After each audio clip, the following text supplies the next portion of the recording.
गोविंदराज स्वामी मंदिर तिरुपती अंदाजे 11व्या शतकात चोळ राजवंशाच्या काळात या मंदिराची पहिली उभारणी झाली। कथा अशी सांगितली जाते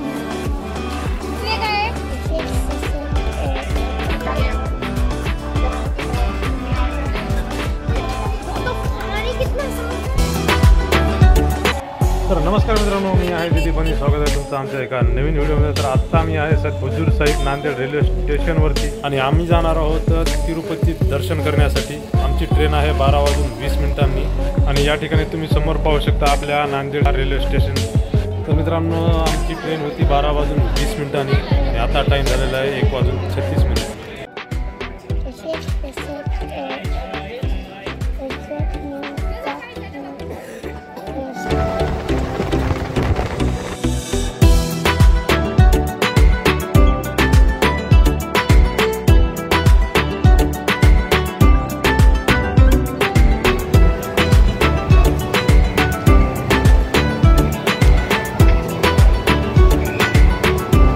मित्रांनो, ट्रेन येणार होती सकाळी 6 वाजता, तर आम्हाला थोडंसं उशीर झालेला आहे, 8 वाजलेले तिथे। इथे तुम्हाला समोर जे दिसत आहे हे आहे विष्णू निवास। या ठिकाणी तुम्ही स्टे करू शकता।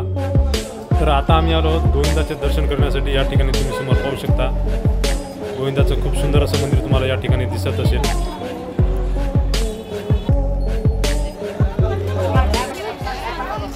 गोविंदराज स्वामी मंदिर तिरुपती अंदाजे 11व्या शतकात चोळ राजवंशाच्या काळात या मंदिराची पहिली उभारणी झाली। कथा अशी सांगितली जाते की भगवान विष्णू यांनी व्यंकटाद्रीवर श्रीनिवास रूपात अवतार घेतला। त्यांचे बंधू गोविंदराज स्वामी हे येथे विराजमान झाले। कल्याण प्रसंगात श्रीनिवास आणि पद्मावती यांचे विवाह व्यवस्थापन केले। नंतर 16व्या शतकात महान संत श्री रामानुचार्यांनी या मंदिराचे पुनर्बांधणी आणि जीर्णोद्धार केले। तेव्हापासून इथली पूजा परंपरा उत्सव आजही तितक्याच भक्तिभावाने चालत आहे। गोविंदराज स्वामीची मूर्ती अत्यंत मनमोहक, शांत आणि दिव्य भासते। येथे आल्यावर एक वेगळीच शांतता अनुभवायला मिळते। तिरुपती बालाजी दरबारासोबतच इथला हा देवस्थान तितकंच पवित्र आणि महत्त्वाचं आहे। हे मंदिर तिरुपती रेल्वे स्टेशनापासून अगदी काही मिनिटाच्या अंतरावर आहे।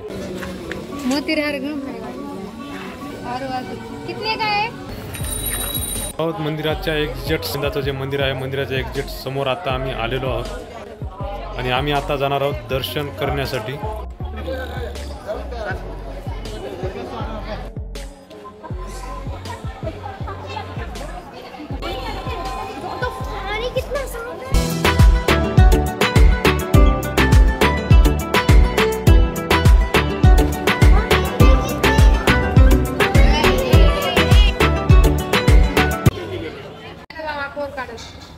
साऊथ इंडियन थाळी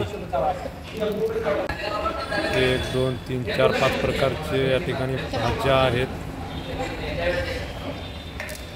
लिमिटेड राईस,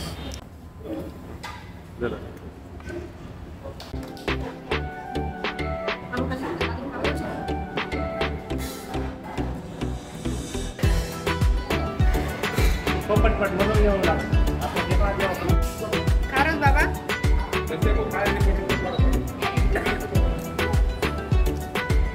बेटा मीट घे ना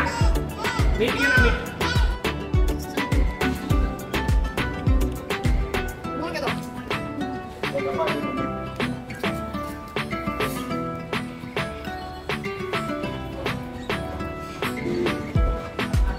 ये क्या भाई है क्या है